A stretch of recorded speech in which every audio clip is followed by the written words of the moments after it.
안녕하세요. 사오리 아빠입니다. 오늘 리뷰해볼 작품은 일본의 작가 다자이 오사무의 1948년작 인간 실격입니다. 일본의 근대 문학사에서 빼놓을 수 없는 작품이자 일본 1940년대를 대표하는 작품으로 꼽히고 있죠. 이 작품은 1948년 잡지를 통해서 3개월간 연재가 되었고 그 해에 단행본으로 출간이 됐습니다. 전후 일본의 우울한 시대상을 반영이라도 하듯이 출간과 동시에 엄청난 판매고를 올리며 일본 문학사에 무려 1천만 부 판매라는 기록을 남긴 작품인데요. 오늘의 작품 인간 실격은 주인공 오바 요조라는 인물의 수기를 총 3부로 나누어서 소개하고 있습니다. 잡지에 연재가 될 당시에 이 마지막 3부가 연재되기 직전에 작가가 자살로 생을 마감하는 사건이 발생했는데요. 앞서 발표된 1부, 2부의 내용에 따라서 작가의 자전적인 작품으로 불리고 있던 만큼 많은 사람들이 3부를 작가의 유서라고 생각하기도 했습니다. 도대체 얼마나 작가의 생애와 닮아있길래 작품이 유서로 받아들여진 걸까요?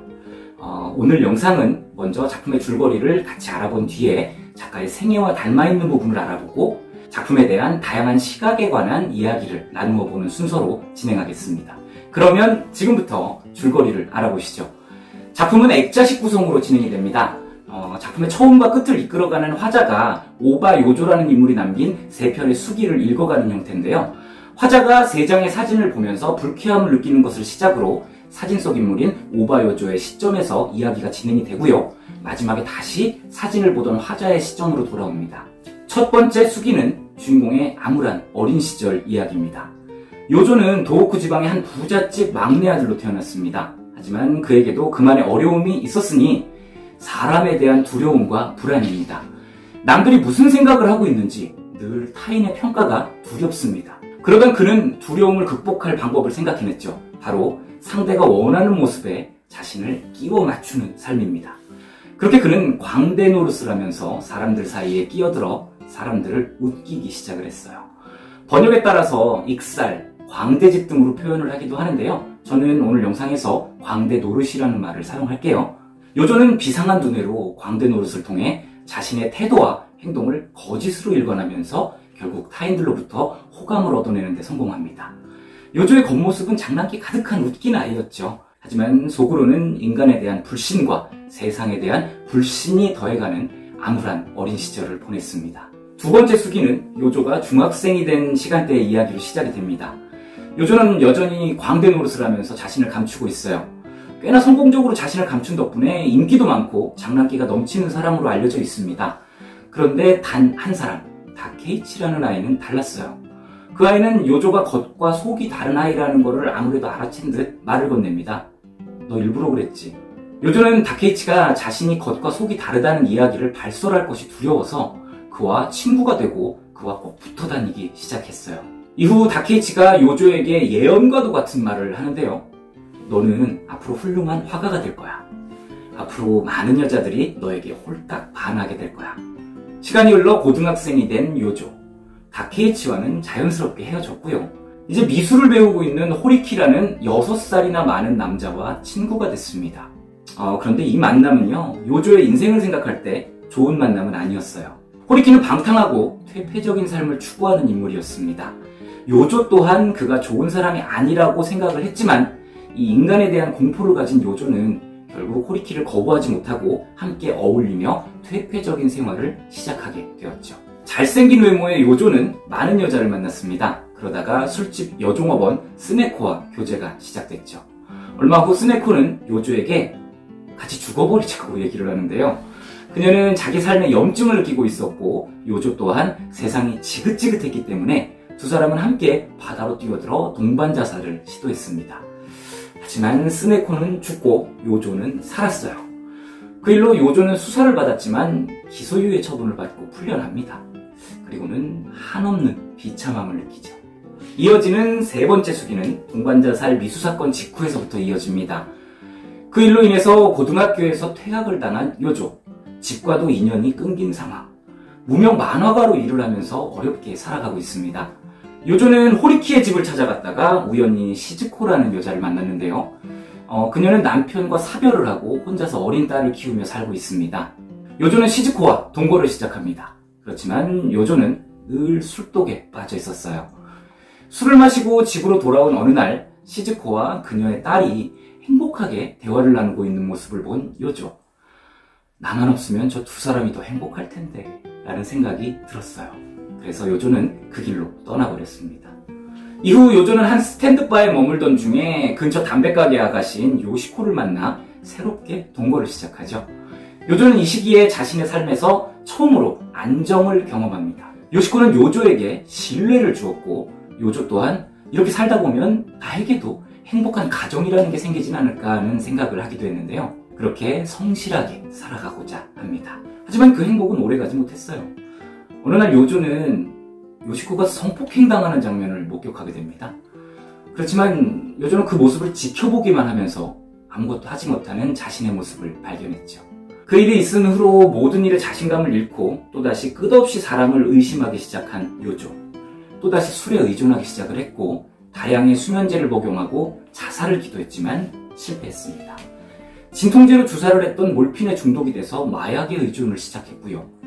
그 약을 얻기 위해서 약국 부인과 관계를 맺기도 합니다. 이런 거듭되는 수치 속에 이 지옥에서 벗어나기 위한 최후의 수단으로 다시 자살을 결심한 요조. 그날 호리키가 찾아왔습니다. 그는 평소에 보인 적이 없었던 부드러운 미소로 요조를 차에 태웠고요. 요조는 처음으로 호리키를 신뢰했습니다. 하지만 그가 도착한 곳은 정신병원. 그는 자신이 미치지 않았지만 정신병원에 끌려왔기 때문에 광인이 되었다고 생각을 합니다. 이곳에서 나가더라도 미치광이라는 낙인을 지울 수는 없다라고 생각을 하면서 인간 실격이라는 낙인을 찍습니다. 그때 요조의 나이는 27살이었습니다. 여기까지가 인간 실격의 줄거리였습니다. 굉장히 암울하고 음산한 분위기의 작품이죠. 그럼 이제부터 아까 말씀드렸던 대로 작가 다자이 오사무에 대해서 이야기를 해볼까 하는데요. 잠깐 숨 좀 돌릴 겸 광고 한 편만 보고 오겠습니다. 안 나올 수도 있어요. 작가는 이 작품을 완성하고는 자살했습니다. 작품의 주인공 오바요조와 너무나도 닮은 작가 다자이 오사무. 다자이 오사무는 1909년 일본 오모리현의 대지주의 아들로 태어났습니다. 고리대금업을 통해서 부를 축적한 아버지 덕에 넉넉하게 살았지만 아버지에 대해서 좋지 않은 감정을 가지고 있었습니다. 그럼에도 경제적으로 아버지에게 기대야만 하는 자신에 대한 자책이 심했다고 알려져 있는데요. 술과 마약에 빠져 있었으며 1930년에 연인과 함께 투신자살을 시도했다가 혼자 살아남았죠. 그리고 정신병원 입원도 했습니다. 또 부르주아로서 어디에도 낄 수 없는 자신의 처지를 늘 부끄러워하고 불행하게 여겼다고 하는데요. 그는 결국 39세라는 젊은 나이에 자살로 생을 마감했습니다. 어떠세요? 주인공이랑 똑같죠? 그럼 이제 작품에 대해서 이야기를 나눠보시죠. 이 작품을 통해서 생각해볼 만한 것들 중에 두 가지를 골라보자면요. 광대 노릇과 인간 실격이라는 말을 들 수 있겠는데요. 광대 노릇을 통해서 개인과 사회의 괴리에 대해서 생각해볼 수가 있고 더 나아가서는 가면을 쓰고 살아가는 인간의 페르소나에 대한 이야기로 이어질 수도 있겠죠. 또 인간 실격이라는 제목의 실격을 통해서 요조의 태도라던가 또 방탕하고 퇴폐적인 삶 등의 다양한 이야기를 나눌 수 있겠습니다. 결국 독자가 주인공 요조를 바라보는 관점에 따라 다른 결론을 내리게 되겠죠. 이미 작품을 읽어보신 시청자께서는 요조라는 인물에 대해서 결론을 내리셨을 겁니다. 모든 결론이 정답입니다. 작품에 대한 감상은요, 전적으로 독자의 몫이니까요. 이렇게 작품을 읽은 독자들의 다양한 관점들을 종합해보면요, 총 3가지로 압축이 가능해집니다. 첫 번째, 요조는 불쌍한 사람이라는 동정의 관점. 두 번째, 징징거리는 못난 사람이다라는 비판적인 관점. 세 번째는 아픈 사람이라는 관점이죠.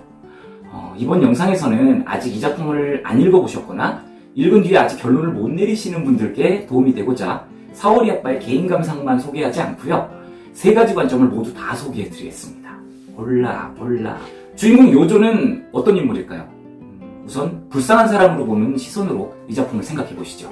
요조는 자신의 세상과 사람들에 대한 두려움 때문에 자아를 겉으로 내놓지 못하고 숨기는 광대 노릇을 했습니다. 요조가 두려움을 느끼게 된 계기를 한번 생각해보면요. 작품에서 짧게 언급이 되는 부분인 어린 시절의 성적 학대를 하나의 이유로 찾을 수가 있습니다. 그는 트라우마로 인해서 인간을 믿지 못하고 상대의 눈치를 보는 삶을 살게 되었어요. 나아가서 그러한 성격으로 인해 호리키를 거절하지 못하고 퇴폐적이고 방탕한 삶을 살게 되었죠. 또 자살을 시도하고 가정을 버렸습니다. 요조는 그럼에도 불구하고 최선을 다했습니다. 가면을 쓰고 사람들을 웃기기라도 하면서 그들 틈에 끼고 싶었지만 세상은 그가 끼어들기엔 호락호락하지 않았죠. 결국 중독을 통한 위안을 받으며 살았고 정신병원에 강제 입원을 당한 채 인간 실격에 낙인이 찍힌 불쌍한 사람이 되었다라는 관점입니다. 두 번째는 못난 사람이라는 비판적인 관점이죠. 요조는 부유한 집안에서 금수저를 물고 태어났습니다. 요조는 있는 집에서 태어나서 여유로운 삶을 보장받았습니다. 여자 만나고 술 먹고 약 찾고 이런 일들 결국 돈 없으면 못하는 거잖아요. 게다가 또 외모는 어때요? 잘생겼어요. 그 외모 덕에 여자를 수없이 갈아치웠고요. 여자한테 빌부터 살기까지 하죠.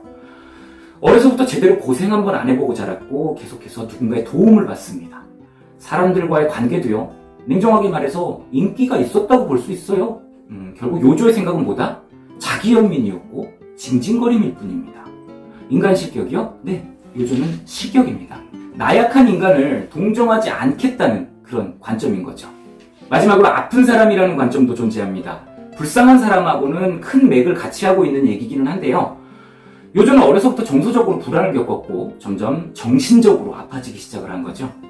불쌍한 사람과의 차이점을 찾아보면 자신이 겪고 있는 고통을 자각을 한다면 불쌍한 사람에 가깝겠고 자각하지 못한다면 아픈 사람에 가깝겠다라는 겁니다. 이 관점으로 볼 때 주변에 그를 붙잡아주고 그의 문제점을 치료해줄 사람이 있었다면 그는 결국 실격되지는 않았을 것 같다라는 의견이죠.